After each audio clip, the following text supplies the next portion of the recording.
The first time I saw her, her stepfather was grinding her dead mother's ring into the filthy tile of a bus station with the heel of his boot, and every single person around them decided it wasn't their problem. And if you've ever watched a scene like that in real life, you know exactly what I mean. Everybody suddenly discovers the very urgent emails on their phones, the imaginary lint on their sleeves, anything to avoid looking at a grown white man screaming, "You're not even mine," at a tiny black girl with a leg brace and a stuffed rabbit hanging from her fist like a lifeline. My name is Lucas Ward. People like to introduce me with numbers, billionaire founder, board chair, all that noise. But the only thing that mattered that night was that I was the one idiot whose flight got canceled, whose driver got stuck in the snow, and who ended up walking into the Cleveland coach terminal at the exact moment this man was smashing that ring into the ground, like it had personally ruined his life. And I stood there for a second, watching this little girl drop to her knees on that cold floor, hands scrambling over dirty tile while he ground his heel down, and she whispered, "Please, that's Mama's, please don't." And he said, "You cry over everything. You slow me down. I should have left you at the hospital." And the worst part is, people heard it. They just decided it was family business. I was halfway through a call about some acquisition, nodding at numbers that didn't even feel real anymore, when that last line hit me in the chest. "You're not even mine," because my own daughter Emma spent the last year of her life apologizing for taking up space with her IV pole and oxygen tube, and she was mine in every way that counted. And I still couldn't keep her. So hearing a man throw that kind of sentence at a 6-year-old, like it was trash he couldn't wait to get rid of, that burned. He yanked the little velvet pouch from around her neck, held it up like a joke, dropped it at his feet, and crushed it, and you could hear that tiny metallic crack over the bus engines. Then he hauled her back onto the metal bench and said, "Sit, don't move, I'm getting your ticket," and walked out through the automatic doors without a coat, without a bag, without looking back, and you could feel it even from across the waiting room. This wasn't a quick bathroom run, this was an exit. I told myself what everybody else was telling themselves. Not my business, the system will handle it. You're late, you have a life. And I tried.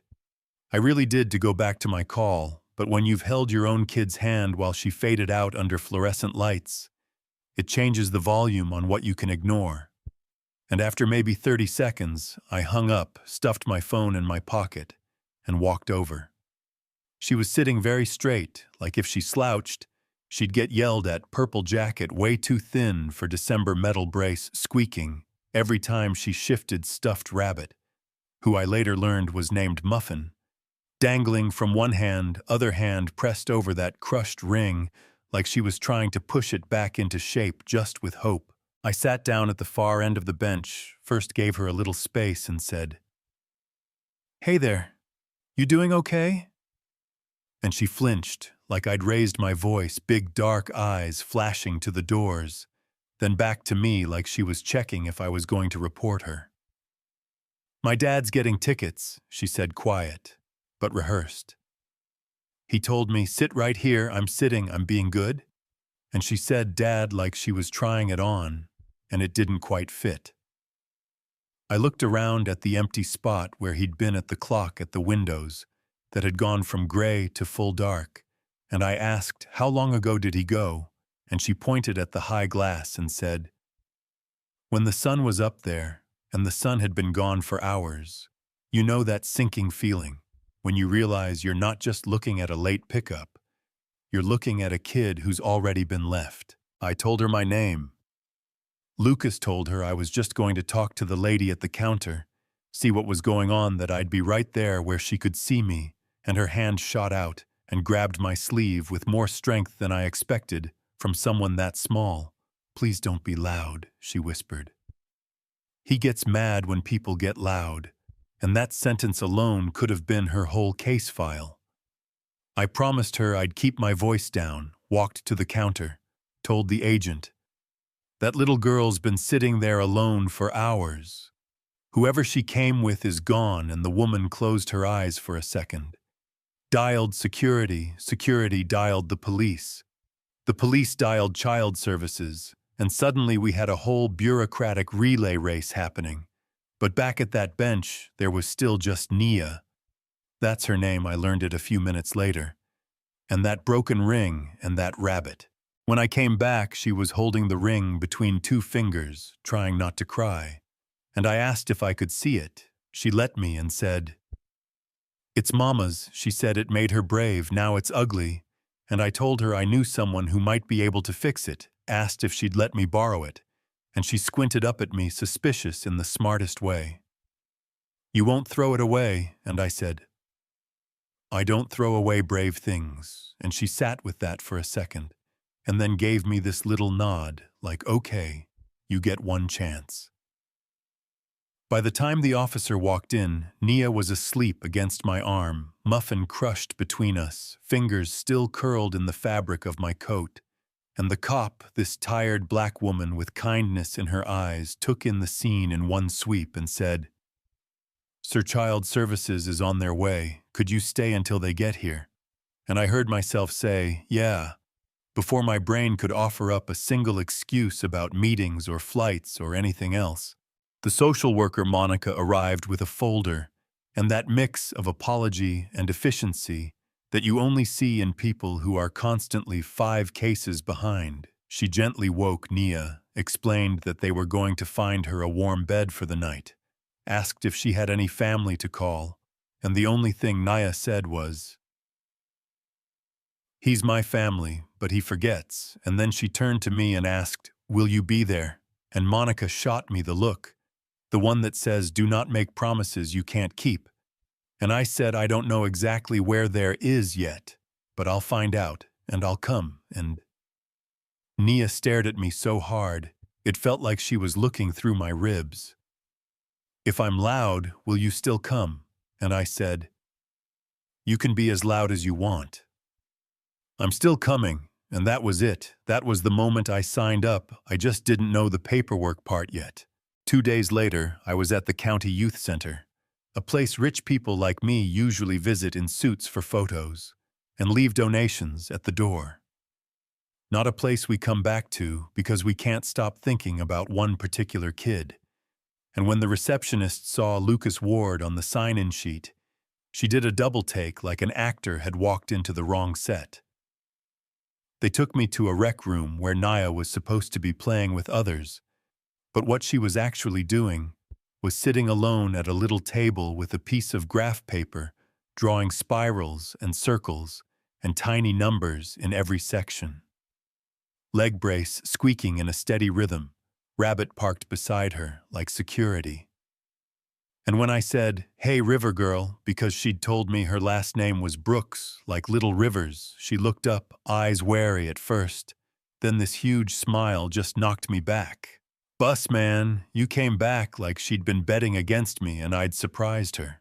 The caregiver whispered that she didn't really talk to anybody else, that numbers seemed to calm her. And I watched her explain to me how she knew which slices of the circle belonged together, because the numbers in them sounded the same in her head. And I'm a pretty smart guy on paper, but I was 10 seconds into that explanation, and out of my depth, so I did the only thing I knew how to do. I asked if I could take her to breakfast. That diner smelled like burnt coffee and maple syrup, and every weekend I'd ever wished I'd had more of with Emma. And Nia sat across from me, cutting her pancakes into perfect quarters, then each quarter into 3 equal pieces, like some internal calculator was running on its own. And I asked if she liked math. She said, "I like when things fit, and when they don't." I fixed them in my head, then looked up and added, "You look like a thing that doesn't fit," and I laughed because she was right. Billionaire in a flannel jacket with dark circles under his eyes, sitting in a sticky booth across from a foster kid, yeah. Not exactly my boardroom. She asked about the ring, asked about the ring's owner, and somewhere between her second bite and my third refill of coffee, I told her about Emma, about hospital halls and beeping machines, and how quiet a house can get when the person who made all the noise is gone.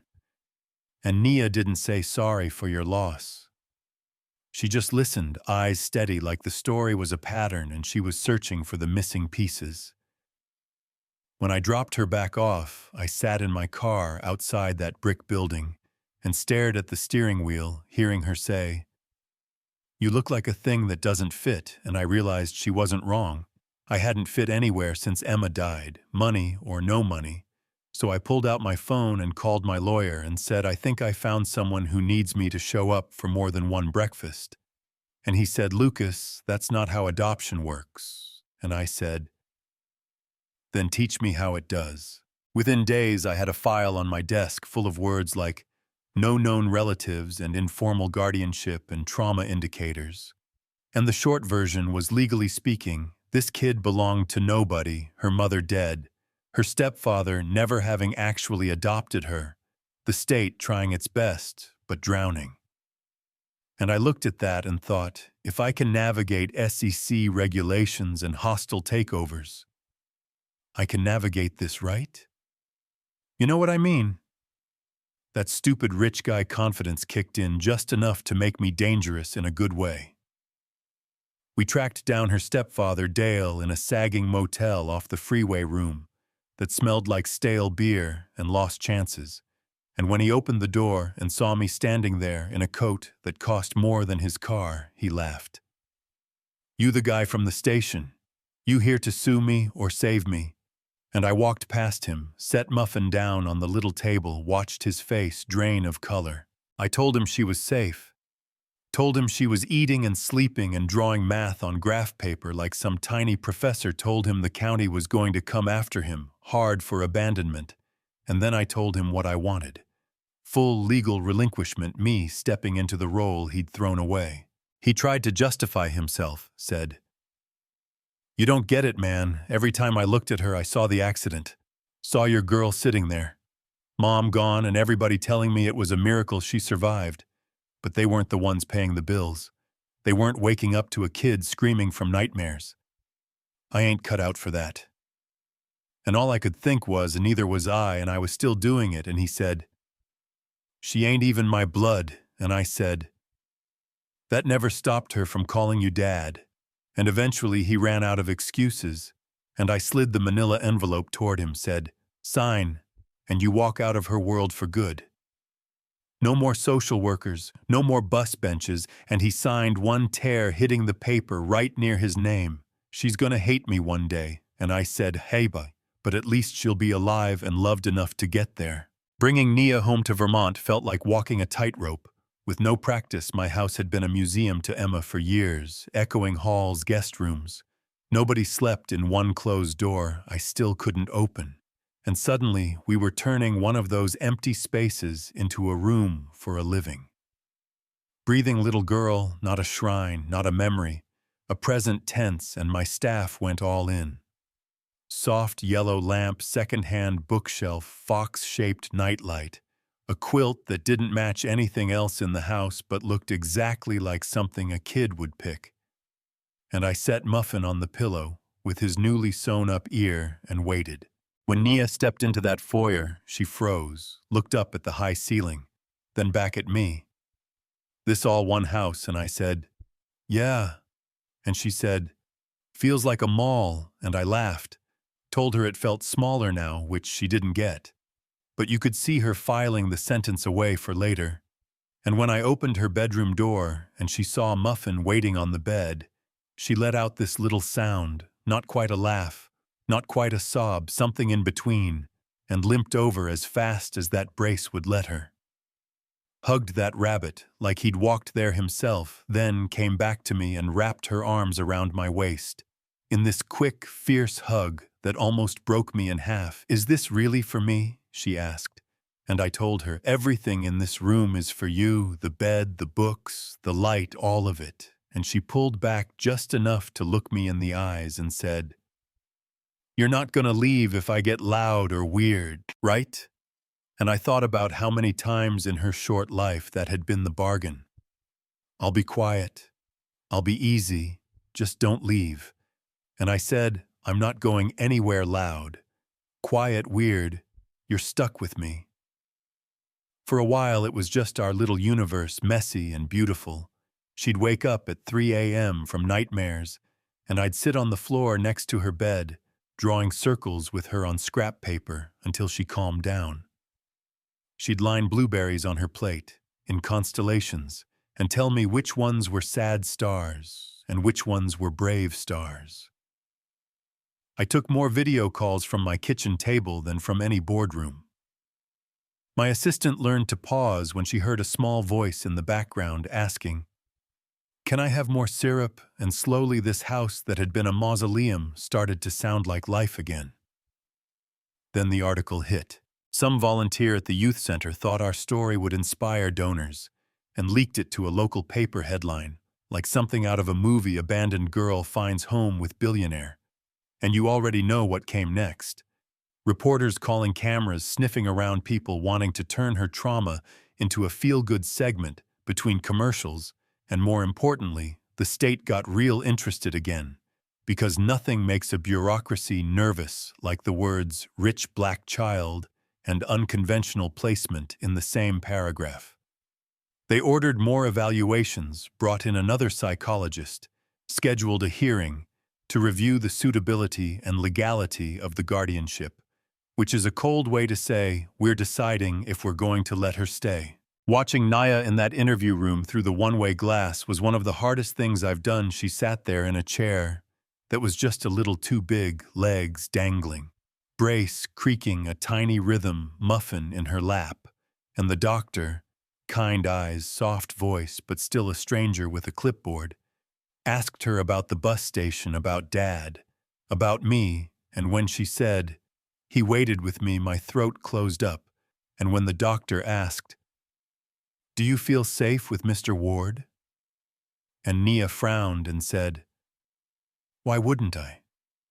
I realized how upside down our definitions of normal had become. For her safety used to be the exception, not the rule. The hearing itself felt like a movie I hadn't agreed to act in mahogany microphones, a judge with a reputation for playing it by the book, a state attorney who kept saying, "This is not an accusation," and then proceeded to accuse my bank balance of being suspicious for 3 hours, and yeah, there were questions we needed to ask, about race, about culture, about power. But the way they said, "Is it appropriate for a wealthy white businessman to adopt a black child at this speed?" like I'd picked up a new car on a whim, that stung, and I remember saying, "She's not a project, and she's not a trophy. She's a little girl who was freezing on a bench while everyone looked away, and my lawyer putting a hand on my arm under the table like, 'Easy, we need them on our side.'" They brought in experts to testify, the psychologist, the social worker, my housekeeper, talking about how Naya slept now, how she laughed, and then because someone thought it was a good idea, they put Dale on the stand, and Nia's whole body went rigid next to me, her fingers crushing my sleeve, and she whispered, "Do I have to look at him?" And I whispered back, "No, you look at me." He told his story, cleaned up from the motel version, more overwhelmed widower than drunk, who left a kid at a station, but the core was the same. He couldn't handle the grief, he couldn't handle the responsibility, he couldn't look at Naya without seeing the accident. And when the judge asked, "Do you believe Mr. Ward can provide what you could not?" he said, "Yeah, I do. I saw them. He already does." And for once in his life, he told the truth. The twist for me came when the judge called Naya up to the bench, asked her to stand on this little wooden step so she could see her better. And in that big, echoing courtroom with lawyers and reporters, and a man who walked away from her sitting 10 feet behind my 6-year-old, stood there with her rabbit, and answered like it was the simplest question in the world, "Do you want to live with Mr. Ward?" And she said yes, clear as glass. And when the judge asked, "Do you understand what that means?" Nia tilted her head and said, "It means I don't have to keep my bag packed." And there was this tiny pause, like the whole room realized what she'd just confessed, that up until then she'd been living like any day could be a moving day. And the judge nodded and said, "That's exactly what it means," and hit the gavel. And just like that, on paper, at least she was mine. You'd think that's where it ends, right? Courtroom victory, hug on the courthouse steps, sunset. But real life doesn't fade to black that neatly. The hearing solved one problem and exposed another. The fact that it took a man with my resources to do what any decent human being should be able to do. The fact that if I'd been a bus driver instead of a billionaire, this story probably doesn't play out the same way. And I have to live with that, with the reality that my money opened doors for Naya that stay locked for a lot of kids who look like her. And that's not a comfortable thing to admit on camera, but it's true. When a national news show reached out, one with a host my mother actually respects, I almost said no, I didn't want Naya turned into a symbol. But she said, if there are other kids on benches, maybe they'll see it and know they're not broken. And I couldn't argue with that, so we went set our own terms. No sensational music, no reenactments. Just us on a couch, me telling the story, her filling in the parts I missed, like how cold that bench really was. And when the host asked, "Why did you stop?" I said, "Because I remembered what it felt like when nobody did." And when she asked Naya, "Why did you trust him?" Nia said, "He didn't make my quiet wrong, he just sat down." And that line went everywhere. After the segment aired, letters and emails started pouring in. Kids writing in crayon saying, "I don't talk much either." But now I think maybe somebody might listen, teenagers saying, "I thought I was too much and not enough at the same time, and watching you made me feel like maybe I'm just..." Me and Nia sat at our kitchen table with stacks of envelopes and said, "We should do something for them, not just talk." And that's where the bench idea came from a 6-year-old who remembered exactly how it felt to sit on cold metal and wonder if she mattered. We went back to that same Cleveland terminal months later, painted that bench a soft, steady blue she picked herself, not baby blue, not navy, something in between. She said it looked like breathing. We bolted a little plaque on the side that read, "If you're sitting here, you matter. I see you." Nia and someone snapped a photo, posted it. Teachers started painting benches at schools, librarians at libraries, churches, parks, all over. You saw these random blue benches with quiet little messages, not screaming slogans, just, "You're not invisible," and we put a map on her wall with pins for everyone people sent us, and I watched my daughter, because that's what she is no matter what the paperwork says, stand in front of that map and say, "Look, all these places where kids don't have to wonder if they matter, at least for 1 minute." And it hit me that the real story wasn't that I rescued her, it's that we rescued each other, and then she refused to let it stop with us. So now when people hear this story, some of them cry, some of them smile, and some of them get mad, and honestly, I get it. There's a part of you that wants to believe this is a pure, happy ending, and another part that's like, why does a kid have to win the billionaire lottery to get a safe home? And both of those feelings are real. So I'm going to throw this back to you. Was I right to fight the system the way I did? Or did my money tilt the scales in a way that should worry us? Should a judge trust a 6-year-old's word about where she feels safe, even when it means cutting off a blood relative? Is this the kind of story that gives you hope? Or does it just remind you how many other kids are still sitting on literal and figurative benches waiting for someone to stop walking by?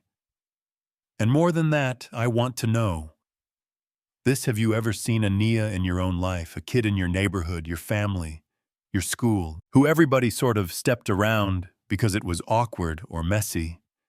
What did you do? What do you wish you'd done differently? Drop it in the comments, argue with me about the system, about privilege, about what we owe each other. Because if there's one thing I've learned from that night in the bus station, it's this.